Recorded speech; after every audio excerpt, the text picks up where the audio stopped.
Suzuki Toshifumi, who built 7-Eleven to be the greatest convenience store network in Japan and possibly the world, has just passed away. I have personally benefited a lot from his wisdom. In fact, when the news came, I have 2 of his books right on my desk.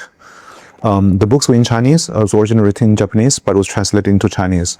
And I have not been able to find an English translation of these books. He wrote about his entire journey, building up 7-Eleven from scratch, and lots of small observations and small tweaks during the process. What I particularly liked about his wisdom is that we don't see any like a grand strategy, master plan, or pompous words, and everything came from small observations about consumer demand and what the company did to meet those consumer demand. So for example, one day discovered that in one of the stores that the fried rice doesn't taste as well as the fried rice that you see in the best restaurants.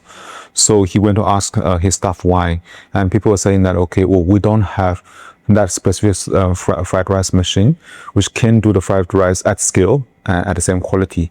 And then his immediate response is that we couldn't sell that fried rice which is of lower quality. So he forced the team to suspend the sales and put effort into R&D to build a better machine to do the fried rice. It took them a year and 7 months, and finally the fried rice came out the same quality as the best restaurants in Tokyo.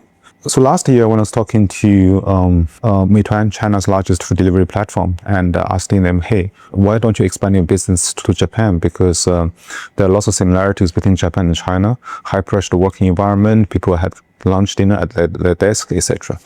So the response I got is that because of 7-Eleven, because of convenience store network.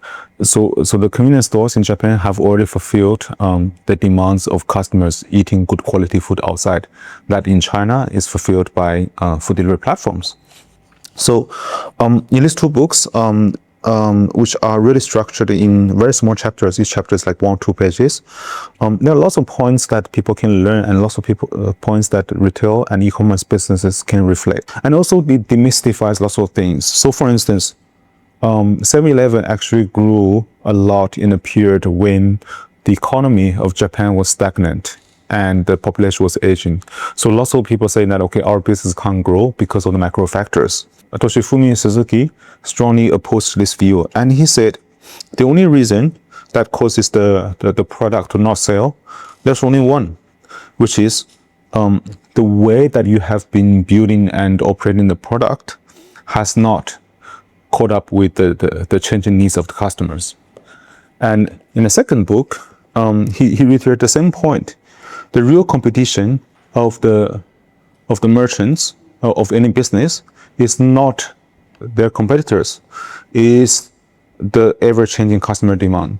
That's something that we sort of know, but to put it really at heart, to design everything we do and every product we sell, and that takes lots of effort. So if you have the chance, I would encourage you to find a way to read this book. Lots of wisdom.